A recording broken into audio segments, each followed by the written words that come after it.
Okay, good morning, everybody. Good morning. So, I'm Jeff Wyron with Premier Property Group, and I'm here with Steve Russell with Windermere Stellar. That's correct. And Steve is the current chairman of the OREF Forms Committee, right, Steve? That is correct. Okay, and I have... Short straw. Short straw. And I have been a past chair for your OREF Forms Committee. And so we are here to talk with you today about contingency agreements. So last year, there were some significant changes made to the contingency agreement, to the contingent right to purchase document and the related form. So we're going to go over those, and we've got a nice outline to work with. And we've got the documents that we'll pull up on screen here as well. So if you have questions, by all means, you can submit your questions in. We'll try and answer them as we go. But if we don't get to them as we go, we'll definitely get back to you afterwards toward the end and wrap up with those. So we're going to dive right in, yes? I think that's a great idea. Okay. All right. So the first thing that we're going to talk about is the nature of contingency agreements and the inherent risk in a contingency for the buyers of having to sell before closing on the purchase, and the inherent risk for the seller of having a transaction terminate without recourse of earnest money. So here's a kind of a top-level vision of how these documents were drafted. In my mind, and I think as the task force and committee, when we were putting these together, we accepted the reality that a buyer is always going to have the risk in a contingency sale that they're going to have to sell the current home that they live in now in order to have the money for the down payment to use for the home that they're purchasing. So just inherently, they're going to have to close on the home they're currently living in before they've closed on the home that they're purchasing. And there's always the possibility that something could happen in between, right? That Correct. They could sell their home, the purchase of the property they're planning to move to could fail to close for whatever reason, and they're going to have to get out of the home that they're selling at some point. That risk always exists for a buyer. So if a buyer is just not comfortable with that risk or not able to take that kind of a risk, then a contingency transaction is not for them, right? They should make alternative arrangements to either sell the home they're living in now and just know they're going to have to move into temporary housing, but they'll have the down payment because of the closed transaction to use on the purchase of the property that they're moving to. Or they should talk to their lender about a bridge loan or an equity line on their current home that they've got so that they can get pre-approved to purchase a home without having to sell their current home first, right? Those options exist for people, and it's all a matter of their risk tolerance. What are they most comfortable with? But for a lot of people, they're more comfortable taking the risk on the contingency agreement than they are the financial risk of having to own two homes, right? I know whenever I've moved my family, we've always done it with the contingency agreement along that line. So now talking about the risk to the sellers of having a transaction terminate without recourse of earnest money. So the way these documents are drafted is that the buyer will have the option of a full contingency release, meaning that, hey, we're removing this contingency completely. We're no longer contingent upon the closing, the sale, or the closing, or the financing, or anything, right? We're fully removing our contingency, and we're telling you we're pre-approved to move forward on the purchase of this new property that we want to buy. Or the buyer will have the option in the agreement to take a partial removal of the contingency, whereby they're saying we've sold our home, and so we remove the contingency of sale, but the transaction is still going to be contingent on the close because that's how I'm getting the down payment for the home that I'm buying from you, right? Buyers, absolutely. So because it maintains contingent on the closing of the buyer's existing property, the seller kind of goes along for the ride on that risk. If the buyer's current home fails to close, that means they're not going to be able to close on the home they're buying from the seller. They're going to have the right to terminate the transaction, just like they would in a financing contingency, by the way, where if at the end of the deal, the lender comes back and says, oh, we can't give you the loan after all, the buyer has a right to terminate and get their earnest money back at that point, right, or request it back. And this is no different than that. If we get to the end of the deal and the home that the buyer is selling fails to close for whatever reason and they don't have the down payment then to purchase and move forward with the property that they're buying, then that transaction would terminate and the buyer would have a right to promptly have their earnest money refunded.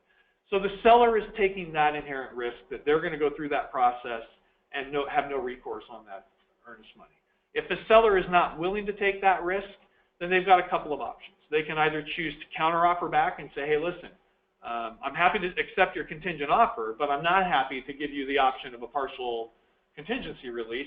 If the time comes where you're releasing the contingency, I'm going to want your earnest money to become hard. At that point, you guys can negotiate that if that's what the seller wants.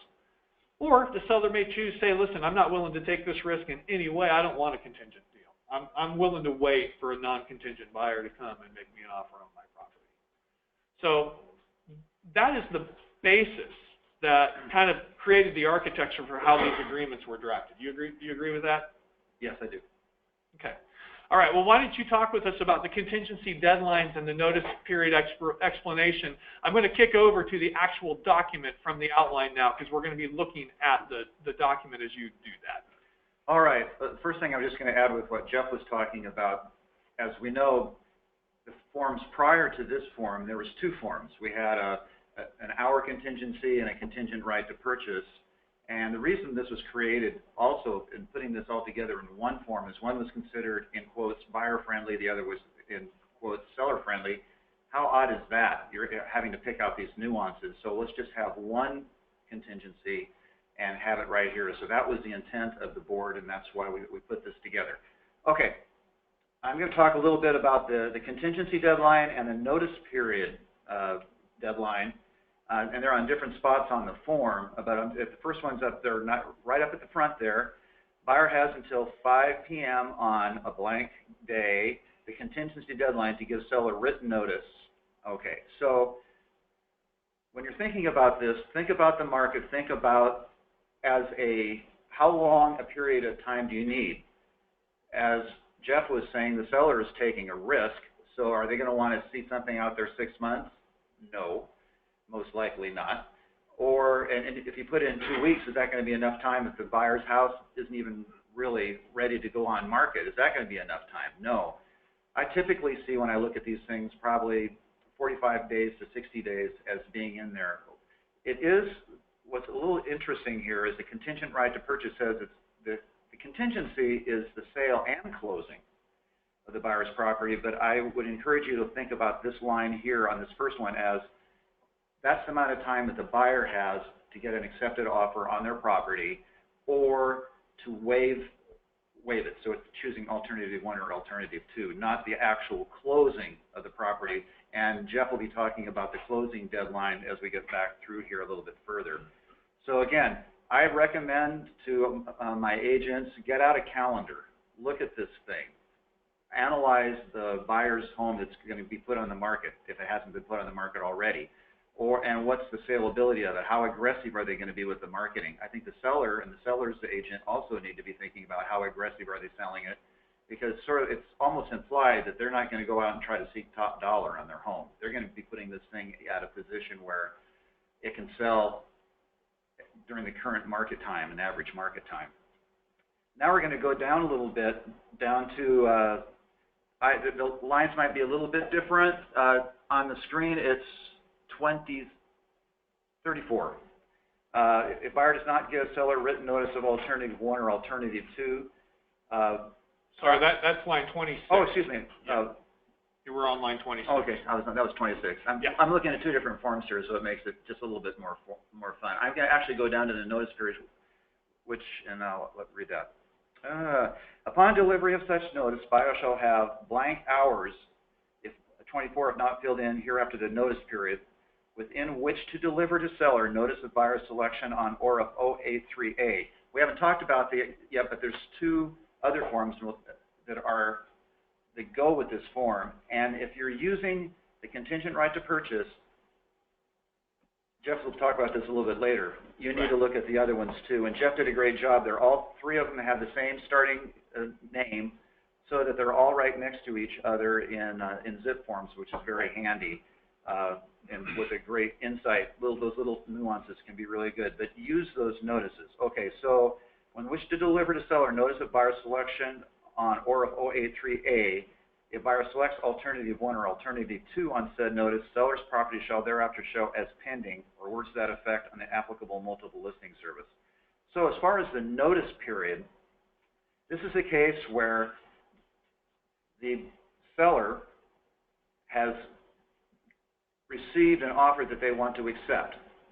At that particular time, their home is in a bumpable status, right, in this current area, but now they have the right to continue to market their home in a bumpable status. They have now got another one that they want to accept. At that point, they give the notice on 083A to the buyer saying, okay, you've got 24 hours. Note that's hours, that's not a business day. So it's not a 5 o'clock deadline. If you give it at 10 o'clock in the morning, 10 o'clock the next morning is when that expires. So just remember that. That's a 24-hour, not the usual business day with a 5 o'clock deadline. During that period of time, the buyer has choices, and we're going to be going through that. They can choose alternative one, which is a partial waiver if they have an accepted offer on their property, or maybe they had an accepted offer on their property, but they hadn't told the seller yet, or they have the financial wherewithal to purchase the home without selling their current home, which is alternative two. And we're going to talk about those two things. So getting back to timelines, there's the timeline at the top, which just talks about how long this contingency period where the buyer has the ability to get an accepted offer on their property, and then the following deadline that occurs when the seller has received an accepted offer, or excuse me, has got an offer that they want to accept, and gives notice to the buyer saying 24 hours and give me your choice, or see you later. So if it's okay, I'll go a little off script on this, and we'll just talk about some best practices relating to that. Okay. Is that all right with you? Perfect. Yeah. So here's something that I do, and one of the great things about having the forms committee set up the way that we have it is the people that are on this committee, we're selling brokers, right? We're managing brokers. We see the transactions, and we're doing business, so we know how this stuff works. So here's a practical tip for you, right? If you're talking to a buyer who's going to be a seller and you're talking about this document, the best position they can be in when they found the house they want to make a contingent offer on.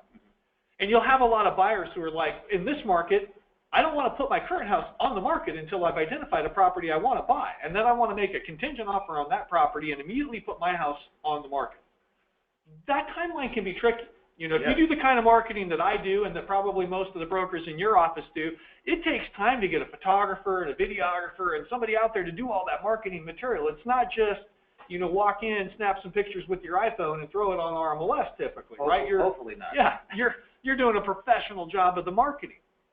So what I usually counsel my seller or my buyers who are going to be sellers is, listen, let's get the home ready for the market. Let's get the photo shoot done. Let's get the video shoot done. Let's get the flyers even printed. Let's get everything ready so that when we find that house that you want to buy, we've got the listing signed, we've got an effective marketing date, at a future date out there. We've got all of the right contracts in place for that all to happen, and the marketing is fully prepared. We make a contingent offer on a property, and the day that that contingent offer gets accepted, bam, your house goes on the market, and I can present that to the listing agent and to the seller on your behalf, that we find the buyers finally found a home that compelled them to trigger the marketing of their property. We are ready to go. Here's a copy of the flyer. Here's the virtual tour. Here's the price point in the CMA for the house that they're trying to sell. Now, that's a contingent offer that stands a chance of getting accepted, in my opinion, right? But a contingent offer where, when they find the right property, and now you're starting to talk about, well, how long is it going to take for you to get your house ready to even put on the market? That's a contingency that doesn't have a chance to begin with, in my opinion, right? And the reason that I wanted to talk about that is it speaks directly to line 6 and 7, which is that time period. Now, if you have educated your buyer, seller, and you've got the listing signed, you've got all the marketing prepped, I usually will write a contingency time period of about 2 weeks, no longer than a month. Because a 2-week contingency for most sellers, in the absence of something better to consider, they'll look at a 2-week contingency and go, oh, we're only on the hook for 2 weeks here. Okay, we'll give you a couple of weeks to get an offer on your property and move this thing forward. And if we make an offer on a Saturday and they say yes, and by Sunday we've got an accepted offer and that buyer's property goes on the market on Sunday evening or Monday, probably, in this market, if we've done our job right, it's going to sell within that 2-week period. Or we're going to be able to say, hey, listen, it didn't sell, but we're making a price adjustment. Can we negotiate another week or two of this contingency? And the seller's usually pretty amicable to that. So just a best practice and a practical tip for you that may give you the opportunity to write a more palatable and shorter timeline into that section of this agreement that gives your contingent offer a better chance of getting accepted. So now let's talk about alternative one and the explanation of that, right? So alternative one is in the event that the buyer accepts an offer on their property. And alternative one is going to be used one of two ways. Either it's going to be the buyer notifying the seller, hey, we've got an accepted offer on our property, and now we're notifying you of the partial release of the contingency, and we're going to go pending on our property, and we want your property that we're buying from you to go sale pending as well, okay? That's how alternative one was really created and planned to be used. Alternative one can also be used in the event, as you were describing, where a seller says, hey, I've received another offer that I want to consider. You have 24 hours or whatever time period we've negotiated to remove your contingency. Now, maybe in that 24-hour period, the buyer gets an offer on their property, and they can honestly say, hey, I've sold my home. We can move forward with alternative one.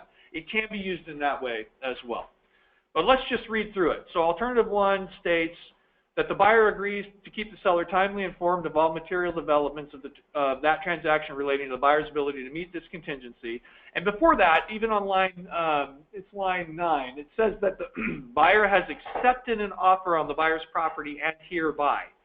So that language in bold means very clearly that the buyer only has the option of taking alternative one if they have in fact accepted an offer on their property that they're trying to sell. They can't choose alternative one because they prefer it unless they've accepted an offer on the property they're trying to sell. Okay? So item 2 states that they remove all contingencies relating to the sale of their property, except that closing of the sale of the buyer's property shall remain a contingency in the transaction. Item 3, if the buyer's accepted offer on the buyer's property terminates prior to its scheduled closing date, the buyer shall promptly notify the seller in writing the buyer's notification of termination, whereupon the buyer and seller shall either terminate the transaction and all earnest money shall be promptly refunded to buyer, or reach a written mutual agreement within 2 business days following the date of the buyer's notification of termination on how the transaction will proceed. If no written mutual agreement is timely reached, then Section 3 above applies, and the buyer is stating that on item 5 that they agree to close this transaction in accordance with the remaining terms of the agreement. So the bottom line there, and item 3 is really was your bailiwick when we were doing this, right? To say, hey, look, the buyer's got an offer on their property. They notify the seller of the accepted offer. All properties go pending. The buyer's property sale terminates, but the buyer has maybe a backup offer, right? And they say, hey, you know, the offer that we notified you of is no longer in existence. Well, we have a backup buyer, and we can immediately go pending again with that backup buyer. It might mean that our closing is going to be out a week or 2 or whatever, but we want to have the option to try and negotiate. This offers that opportunity, because before I think it was worded that it would just automatically terminate. There was no language, and we ran into that situation all the time where if there, well, not all the time, but any time that there was was a sale, that was a fail on the buyer's property, everybody went, what happens now? Yeah. And it was just very fuzzy with no guidelines. It's very nice that we actually have this negotiation period. What are we going to do? We have 2 business days to figure this thing out. So this was some good language put in there. Yeah, I thought it was really well done. That leads us right in then to alternative 2 for you to go over with us. All right, so alternative 2. This one most likely will not be used as much. Really the intent of this agreement is the whole goal, as Jeff said at the beginning, to have the buyer's home sale. The buyers need the money from their current home in order to purchase this home, and so the flow that everyone's wanting typically is alternative 1. One thing I want to talk about that we've had some confusion with people on this form before is, even though it says clearly, I'm going to go up to Jeff's section on alternative 1, buyer has accepted an offer on buyer's property and hereby, or alternative 2, buyer has listed buyer's property for sale but has not accepted an offer on it and hereby. Some people are confused and are thinking they're having to select alternative 1 or alternative 2 at the time that they're presenting the contingent right to purchase at the very beginning. And I've had a couple of people talk to me about that. Just remember, no one's selecting any alternative until something occurs. So just remember that. At the time you're writing this offer, you don't say, okay, I want alternative 1. That's not how the form is set up. Just a note on that. Okay, alternative 2 where the buyer has listed buyer's property for sale but has not accepted an offer on it, and hereby. This section right here is very close. Not a whole lot of changes, really, with the old contingent right to purchase. This is the way that one was set up. So it's not really, this language isn't new, tweaked a little bit, but it's basically following the theme that was on that old contingent right to purchase. So at that time, the buyer removes all contingencies relating to the sale and closing of buyer's property. That's the biggie there. Removes all contingencies relating to the buyer's qualifying for financing under the sales agreement, another biggie. 3, agrees to promptly provide seller with written evidence from buyer's lender reasonably satisfactory to seller that buyer can obtain the financing necessary to complete the purchase of seller's property in accordance with the terms of the sales agreement and without the sale and closing of buyer's property, and agrees to close this transaction in accordance with the remaining terms of the sales agreement. I'm going to read this. I'm going to go back on the numbers here. So removes all contingencies related to sale and closing. That's the difference between alternative 1 and alternative 2. The other one is the buyer doesn't have an accepted offer on their property. So at this particular time, the buyer is saying, hi, Mr. Seller, I told you originally that I needed to sell my property in order to purchase your property. And that's what the buyer really wanted to do. But something occurs, either they get a notice from the seller or that the seller has an accepted offer, or the timeline's winding down and now there's no longer time, and they go, you know what, I could get a bridge loan. I don't want to, but I really don't want to lose this house. So if I don't want to lose this house, I'm either going to have to do a bridge loan or get money from Aunt Myrtle or whatever the case may be. There's many alternatives out there, but this is really a change, and so there's a bit of a trust issue going on with the seller. So for the fact that it has to be reasonably satisfactory to the seller, with somebody who said, I had to sell my house, and now I don't have to, and that's why they have to get that information and make it reasonably satisfactory. So but best practice is what Jeff was talking about. Make that a real strong one from the lender. And I'm sure that if you're the seller's agent, I would definitely be having a strong conversation with that lender or whatever program that they're putting together and really vet that really well and help out your seller. Removes all contingencies related to the buyer's qualifying for financing under the sales agreement. The second point, that's pretty strong.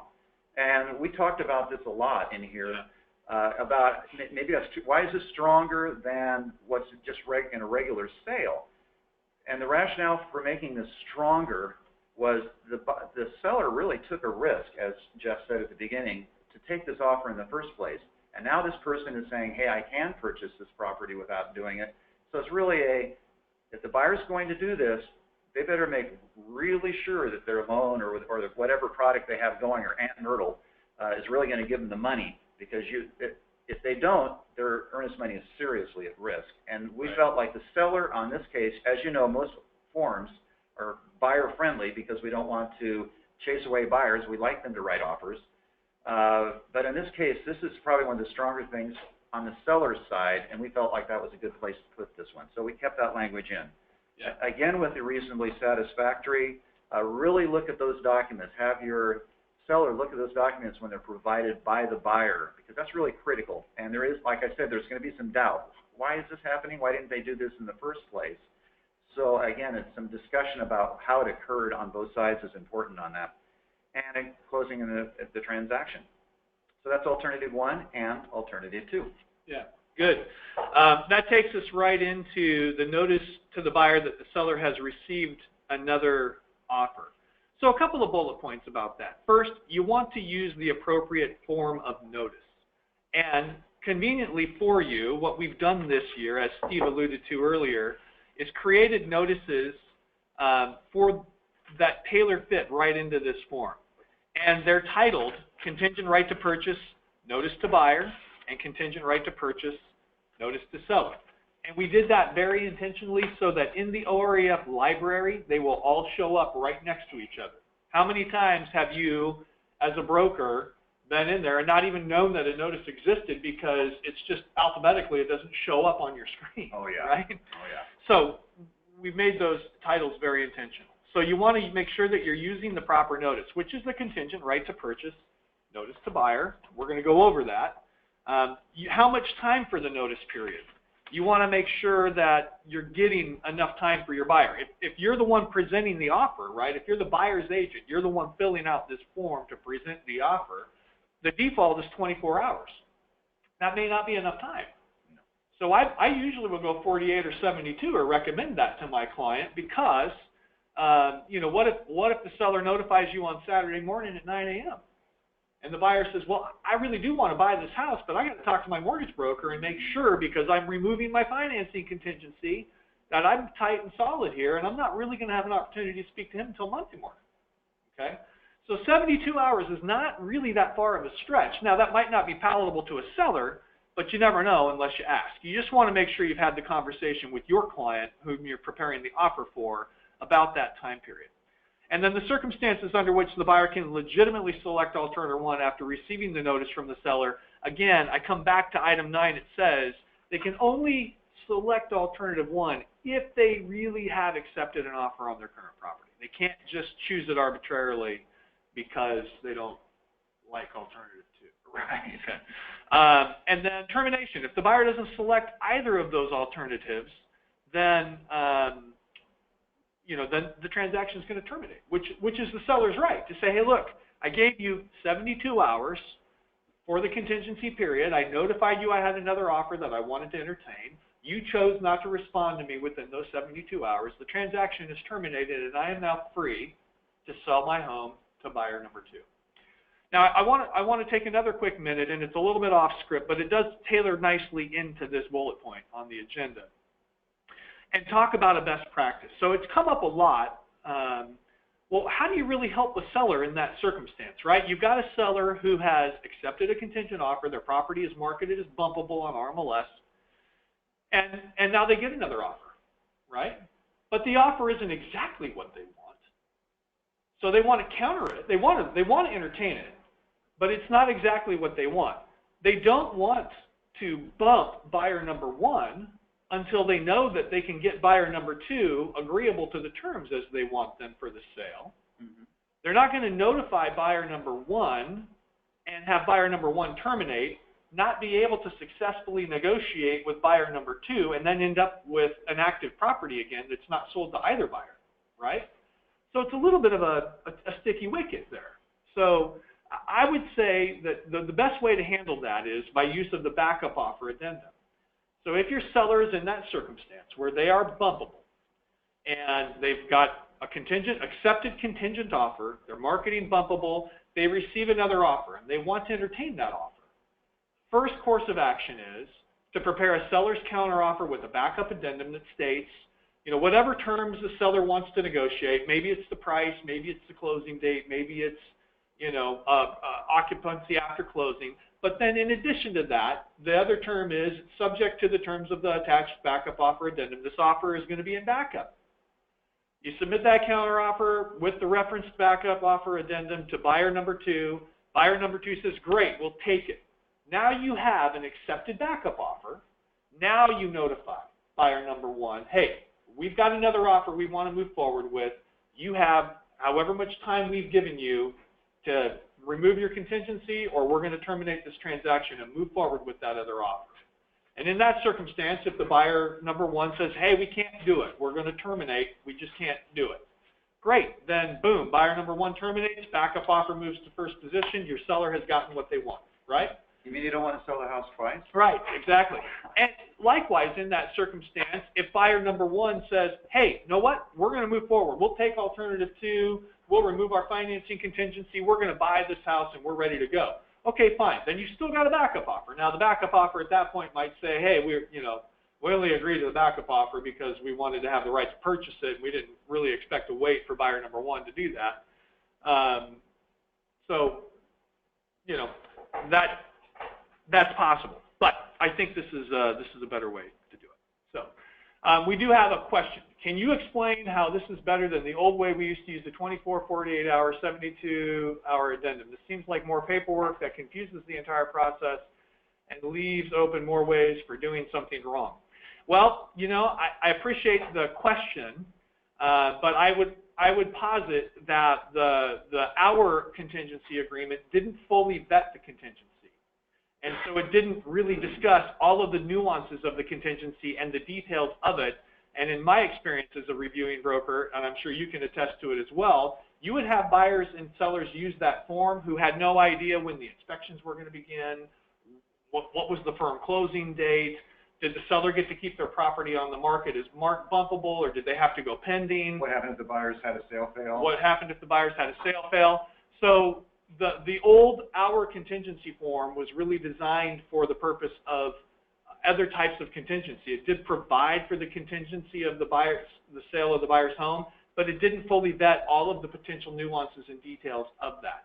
So yes, this is more complicated in the language, but it does fully vet the contingency and doesn't leave anything open to chance or unconsidered by either side. So, all right, with that, you want to talk about timelines for the contingencies? Right, okay, so on the timelines for the contingency, going back to the questions there, is when will the buyer perform inspections with review title report? And so there's some benefits and risks in here, and I know a lot of you people out there are very experienced with these situations. You're going to have a buyer who's going to go, so now the buyer is proceeding, whether it chose alternative 1 or alternative 2. At this time, now they're proceeding, so the timelines are, for contingencies are coming into effect. On this one, the buyer is going to be saying something like, why at the time I'm writing this offer and have this offer accepted, why would I want to have an inspection done, and then I'm spending $500 and then I can get bumped, and at that particular point I just wasted, in quotes, $500. Well, that's a risk that they would have to take if you did that. So I'm going to go back to, I should have probably read this first. Timelines. Buyer shall promptly submit a completed loan application in accordance with the terms of the financing section of the sale agreement. They do that right away. The time periods for all other agreed upon contingencies, title insurance, inspection, etc., shall be handled as follows. And they have commencing on the next business day following the date the sales agreement is signed and accepted. I do not see that occurring very often, that choice, because it just, there's too many variables going on. So I don't often, it would have to be sort of an unusual circumstance to pick this one. But the one I do see, commencing on the next business day following the date buyer gives written notification of selection of alternative 1 or alternative 2 on ORF 083A. So the way it's stated, if you don't put any exceptions in, there aren't going to be any inspections done until alternative 1 or alternative 2 have been selected. So what I was talking about earlier with the alternative, with the inspection being done at the beginning, that would have to be an exception that they would put into the agreement, saying, oh, I want the inspection to occur right away. So I talked about the buyer having the $500, not wanting to pay it, but I would counsel your buyers in this situation saying, okay, this is a scenario we've seen happen and is not necessarily a good scenario to be in. The buyer waits to have the inspection so they don't waste their $500. They wait until now they have alternative 1 or alternative 2 in play. This is proceeding on. This is going, now we're moving. And they have a sale going on in their current property, right, if they choose alternative 1. And now they're going to go through the inspection period and negotiate what happens if they can't come to agreement or there's some serious problems with this house at that particular time. And if they get a sale fail on this contingent home, well, they're still going to be having to move out unless they wrote some language in that would say their current home is being sold. So I always encourage agents to have a very strong conversation with their buyers and say, yes, there's a risk of you getting bumped and that $500 not being of much use to you, but the risk of having that situation, which I just explained, is far greater. Same thing goes with the seller. I would like the seller not to sit there and at a particular time, especially if the person's waiving the contingency, to sit there and go, I know I'm having the home inspection done, and no, I don't like your house. It's not going to work for me. I can't come to agreement with these all of these repair issues. At that time, it's a mess. So I think it's actually, for me, I like it both from the seller side and the buyer side that the inspection be done promptly. The other ones, all right, you can keep those in there. I don't see too many other exceptions. It's just the repair one that really gets concerned. the property disclosure should be submitted right away, so the five business day right of revocation happens right away. Let's see. And also, and it's implied all through the contract here, the putting of earnest money in place starts at the time this contingent right to purchase is accepted. Correct. So that money is there already. We're talking about they get their money back. Well, if you didn't put it in, that wouldn't have been the case. Well, earnest money is not a contingency. Right. It's consideration. Right. So, yeah, the earnest money is due upon signed acceptance. Okay.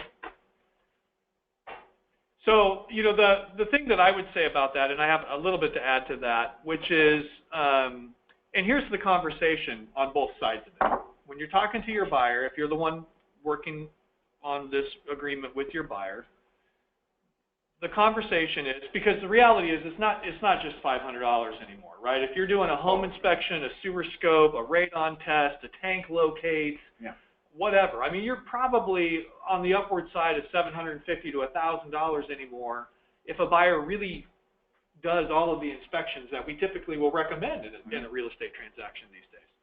So it's a significant chunk of change for a buyer, right? So here's how that really plays out. If you're making an offer, a contingent offer on a property that's been on the market for a while, and it's an older home that maybe has some issues, okay? And your home is a home that, based upon its price point and location, you think will sell very quickly, then you very much could be in the circumstance of, I'm going to make you an offer on your home, and there's a potential that there could be an unreconcilable condition issue with that property. And in the meantime, I'm going to get an offer right away on the home that I'm trying to sell, and I'm going to have to make a commitment to that buyer that I'm agreeing to move out, that I'm agreeing to close. So there's a very real risk that the home I'm selling I could have to be out of, and that I might have an unreconcilable property condition item on the home that I'm buying.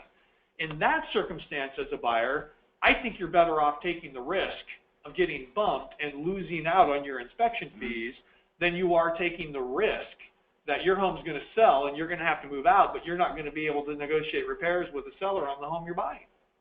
So in that circumstance, I think option one is the better option. Move forward with the inspections now. As soon as we get signed acceptance, we're doing the home inspections, and we're going to know, boom, we're moving forward on this one, and then we're selling our house, and everything works out. Okay. Now, the opposite is true in the opposite set of circumstances.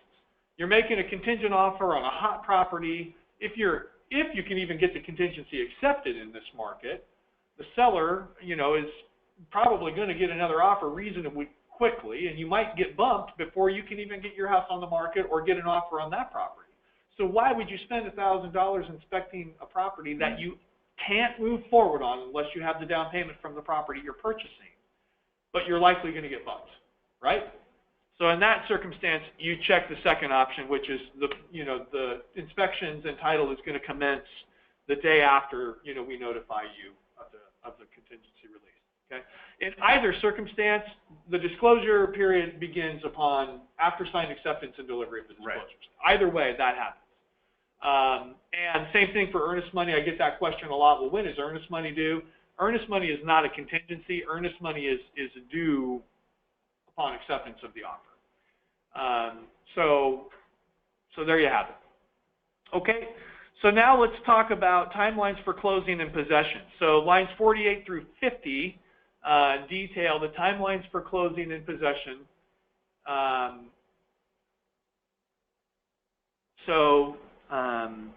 If closing and possession are going to be different than is stated in the sale agreement, then fill in the blank lines below.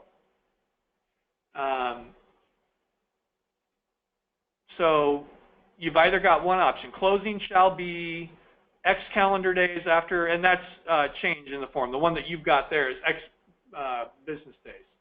So closing shall be X business days after the date the buyer gives written notification of selection of alternative 1 or alternative 2, and then possession will be X calendar days. So the form that you're looking at on the screen is an old form that we had in our file before we finally vetted it. The one that's available on zip forms is correct. Okay. So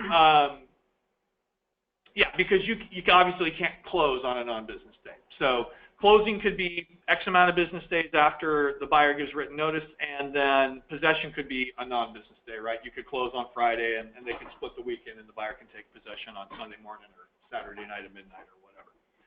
So here's how that works, right? I usually will write in my agreement, hey, we're going to go hypothetically 90 days out here for closing, okay? Because I'm saying it's going to take me, a couple of weeks to get an offer on the buyer's property, 45-day close on that. We might need another week or two to close between the two and how that works. So I'm writing an arbitrary 90-day closing date in the sale agreement that says drop dead date is 90 days out, okay?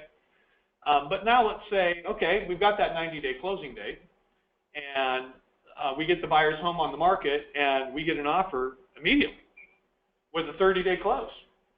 So, now I have a 60-day roughly problem because we're going to close on the property that the buyer is selling, but we haven't got a closing date until 90 days out from the time period for the house that they're buying. So this gives the provision to say, what we're going to do here is we're going to say that closing is going to be 30 calendar day or 30 business days after I give you notice. So we're going to sell our house. We're going to agree to a closing time period. In the negotiation of the sale of the buyer's home, we're going to negotiate some possession after closing so that we've got time to close on the house they're buying, and then we've got time to move and clean for you, and that's where this comes into play, okay? And in fact, I can give you a real life example of that just closed yesterday. So, we made a contingent offer. It was contingent upon the closing of the buyer's property. Great. We closed on the sale on May 2nd, and we closed on their purchase on May 9th, and the buyer, who's the seller of the first property, has until May 16th to move. So we had a week gap in between, so we were able to roll the down payment from the one house onto the other purchase, and now they've got a week. We just gave them keys last night at 5 o'clock. They've got 7 days to move and get their home ready for the buyer that's buying their home, and they're already moving into their new home. So that's really how that is designed to work. If you don't fill this section out, it says if closing and possession will be different than stated in the sale agreement, then fill in the blank lines below. If you don't fill anything in there, that's why there's no default. If you don't fill anything in there, then the closing period on the sale agreement applies. Correct. Right? Okay. We've got a couple of questions here. Can you clarify? Okay, hold on. Now the screen is getting long. Long questions. Can you clarify whether the property disclosure right of revocation is included in et cetera? It is not. The property disclosure, technically is a statute, not a contingency, right? So it's not included in there. So property disclosure time period begins upon delivery of the disclosures after signed acceptance, as it would in a normal transaction. In 083, the buyer agrees to X days to close after notice. Before you know what the actual closing date of the buyer's home went under contract. How do you change that, if the actual closing is longer? So if you write in there, hey, we're going to say that 30 calendar days after we notify you is when we plan to close, but then you get an offer that has a 45-day close on the buyer's property, you're just going to need to renegotiate that. Or you're going to need to counter back on the offer that the buyer received on the home they're selling and negotiate that closing time period of that property to match what you've written in this agreement. I'm not necessarily recommending 40 days. I usually recommend 30 days. I usually recommend 45. That's typically what I do because that gives enough flexibility to actually negotiate on both sides. Correct. Right? Okay. Okay. I was hoping to learn more about how to work with the opposite contingency, seller counter for contingency to buyer. Buyer must wait for seller to find the property to purchase. This seems much more advantageous for seller since they, So, there is the opportunity for what I consider to be a reverse contingency, I think is what this is referring to, right, where you put your house on the market and say, hey, I'm only going to sell you my house contingent upon me finding suitable replacement property. These forms don't address that circumstance. This is for the contingency where the buyer is the one initiating, saying, I'm making a contingent offer to you. I've used reverse contingencies before. I have language for that, within our company files. You can talk to your reviewing broker about best practices and language for that. There are ways to do that.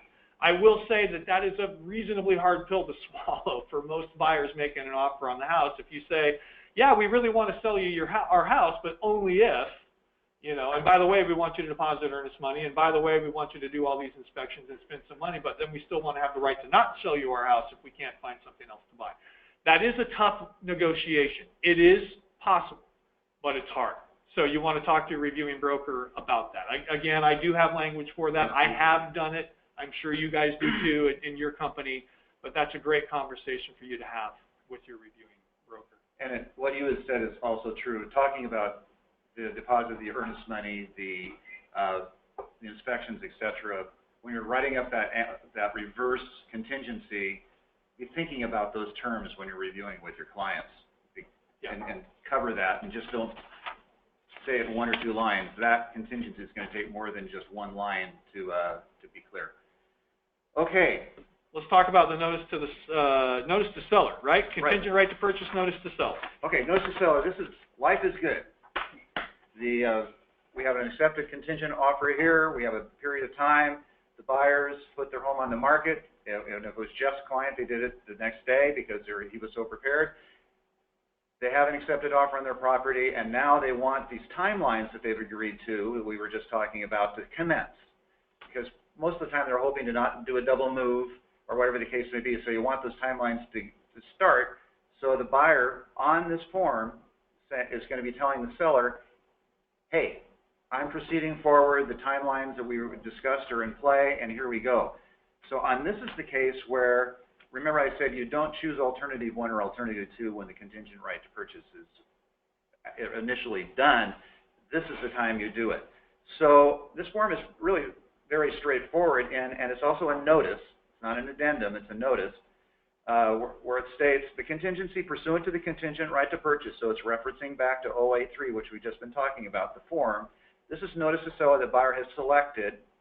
And on this one, alternative 1, which is the partial waiver, right? So the buyer has an accepted offer on their property and hereby agrees to keep seller timely informed. And all of these terms are exactly the same as what they agree. Yeah, we just cut and paste that over there. We're not creating anything new because this is not the time on a notice to create something new for the seller. You can't do that. So they're just referencing back that the buyer's accepted an offer on the property, agrees to keep seller timely informed, removes all contingencies relating to the sale of buyer's property, except the closing of the sale of buyer's property shall remain a contingency in this transaction.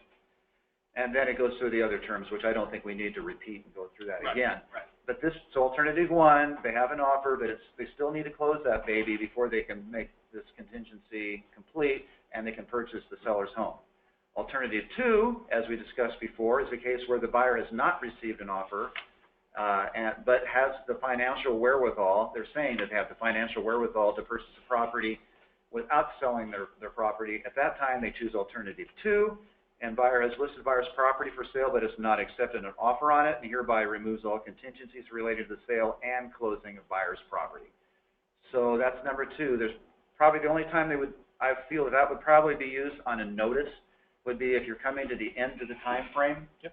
And they're going, wow, I really don't want to lose this house, and boy, tomorrow the time frame that we discussed on the original offer is over. Okay, at that time, I'm going to waive this. I have the ability. I'm going to show them the seller the proof that I can purchase this property, and then choose alternative 2. Yeah. I think those are the two examples of where you'd use this notice as a buyer. Is we've gotten an offer, we're notifying you, we've received an offer, and now we're taking alternative 1, removing the partial contingency, or just as you stated, hey, we're coming up at the end of our contingency deadline, and you aren't agreeing to extend that deadline, and we want to buy the house, so we're going to go ahead with alternative 2, and we can prove to you that we can make that. Right, perfect. Yeah. All right, so now let's talk about the notice to the buyer. So the contingent right to purchase notice to buyer, this is what the seller will use if the seller receives another offer that they want to entertain while their property is marketed as a bumpable listing. They get another offer and they say, hey, okay, we're notifying you, right? So then you have a description of the contingency, right? In fact, let me pull this up here. I'm sorry, I got the wrong form up. There we go. All right. So the contingency, pursuant to the contingent right to purchase, this is notice to the buyer that the seller has received another offer that is acceptable to seller. The buyer shall have the amount of time identified as the notice period in the form within which to notify the seller of the buyer's selection of alternative 1 or alternative 2 below, in which case the seller's property shall thereafter show as pending or words to that effect on the applicable listing. If buyer decided not to select alternative 1 or alternative 2 prior to the end of the notice period, then the buyer should check the box below marked termination, meaning that this transaction is automatically terminated. The failure to timely select any of the boxes below by the end of the notice period shall be treated as the buyer's election to terminate this transaction. Upon termination, buyer and seller shall timely cooperate in good faith in signing any additional documents and instructions reasonably required by escrow and the real estate firms, and all earnest money shall thereupon be returned to buyer. Pretty clear, right? You know, this is your notice. We've received another offer. We need you to do something, right? We're giving you the notice. There's the delivery of the notice. It says time is of the essence. The date and time of actually delivery of all written notices required herein is essential. Buyer and seller shall exercise their best efforts to use the most prompt and reliable means for timely delivery of all such written notices. Written notices may be given and received by buyer, seller, or their respective real estate agents.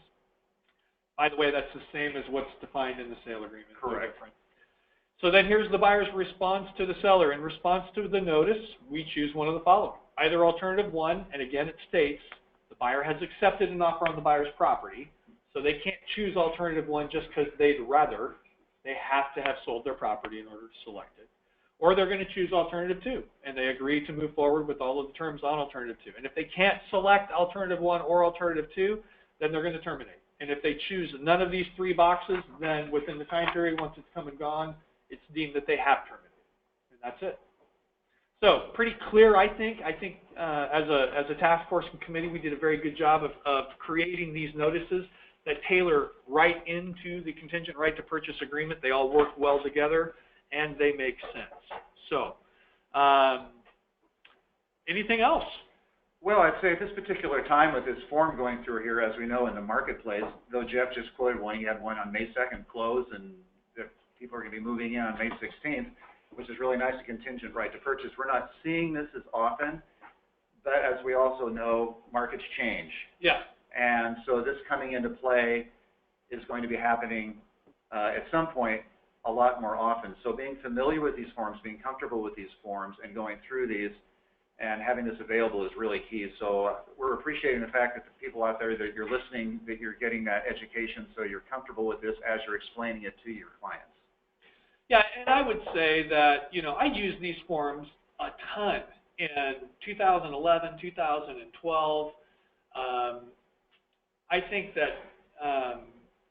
it was very common in that market. You had good inventory, you had sellers who were amenable, but, you know, their house wasn't going to sell in 24 hours or, you know, 3 hours while it was on the market, and the best offer they might get might be a contingent offer, right? Correct. And a buyer making an offer with a contingency is usually a little more agreeable to favorable other terms for the seller, such as price and, you know, earnest money and things like that. They want to make an attractive and compelling offer.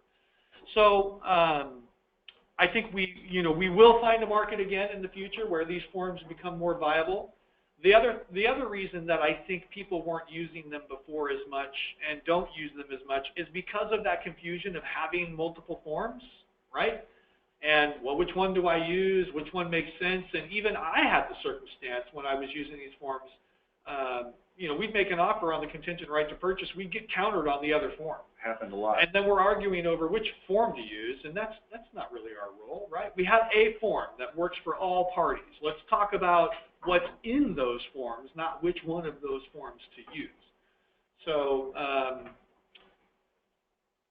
so I think that, you know, the more educated we are and the simpler we can make that process by not having a convolution of documents makes it better. And then, you know, hats off to all the people who have taken this webinar. I know we've done this at Online Ed, and that's available on the Online Ed website as well. Education is key. I think the more educated people are about how these types of transactions work, the more they can educate their clients about the nature of these types of transactions, the more common they'll become. And quite frankly, it's a good way to transact business. I've done a lot of contingent offers, and they work. You know, they just work. So they're difficult. There is risk, but there's risk in every real estate transaction. And if you have a buyer who wants to make an offer on another property, but they need the down payment from their current, they need the funds from their current home as the down payment, this is an excellent way to structure the transaction. We do have a couple of questions and then just a couple of reminders to get to. So where does the seller write in the notice period time? So the notice period time is already defined. So I'm presuming you're asking about on the notice to buyer, where do they write in the notice period time? the notice period time is already agreed to in the contingent right to purchase. So you just keep track, hey, we notified you on this date at this time. You keep that fax cover sheet, you keep that email, and everybody's clear. We made notification. Now, as a professional, you're not just going to send an email. You're not just going to send a fax. And by the way, if you don't know what a fax machine is, it's that thing in your office that has a phone attached to it that no one uses anymore. But you're not just going to send the notice. You're also going to call, right? As a professional, you're going to reach out via every available communication method to that other agent to make sure they've received the notice and they know that the time period has begun, okay?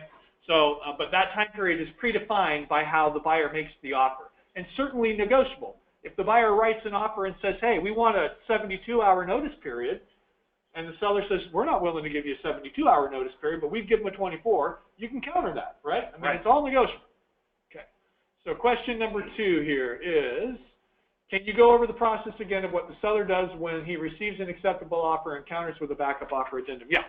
I'll take a quick minute to do that again. And I would really strongly encourage you to talk to your your managing broker, right, your principal broker about this process. But here's how I instruct, and here's what I do with my clients. If my seller has accepted a contingent offer and we are bumpable, and we get another offer that they want to entertain, we counter offer number 2 with a backup offer addendum and any other terms that the seller may want. And then once we have an accepted backup offer from buyer number 2, then we notify buyer number 1 that we've got an offer we want to consider, and you have whatever notice period hours you've agreed to remove your contingency or terminate the transaction. So that if you're going to terminate, you aren't terminating and then we don't have an actual offer because maybe the buyer withdraws their offer, or it's expired, or we had a discrepancy in price that we didn't reconcile in advance and now we're trying to negotiate with you. But you're not going to negotiate with buyer number 2 without the use of a backup offer addendum, because if you do that, you've sold the house twice and you've got a problem there, right? So I hope that answers that question. I'd be happy to go over that in more detail one-on-one if needed, but I would really strongly encourage you to review it with your managing broker. Here's a question. I'm assuming that if they use the section under timelines for closing and possession, if the closing date and possession is different than the original offer and the possession is after the closing date, we need to use the agreement to occupy. Yes, if there is ever possession after closing, you need to use the agreement to occupy after closing document as part of the transaction. That is correct. So if the buyer and seller are going to negotiate that the seller has the right of possession after closing, you must use the agreement to occupy after closing. That will be required. Absolutely. Okay, so I think that's all the questions. Thank you for being a great audience, and you've had some great questions. We have some announcements. Some announcements. I won't sing it. That's too bad. Okay, I will. Anyway, this webinar this recording of this webinar is to be posted to the resource section on Online Ed, and that should happen on the OREF on the OREF website, orefonline.com. Okay. So it will be there. Though you've already heard it once, so I doubt if you want to hear it twice, but if you can, there you go. Yep. And yes, next week, for colleagues that were unable to participate today, there's 1 free hour of CE available on the onlineed.com. Steve and I did the Steve and Jeff routine about a month ago on this same topic at Online Ed, and they generously are offering that as a free offer, along with 3 other courses. So if you have colleagues that weren't able to participate in this webinar and you think it's possible that you might receive a contingent offer from them someday on your listing, I would encourage you to have them go to Online Ed and check us out. Absolutely. Okay. Thank you all for participating today. We hope it was worth your time, and wish you the best in your summer selling season. Enjoy the 77 degrees today. Yeah.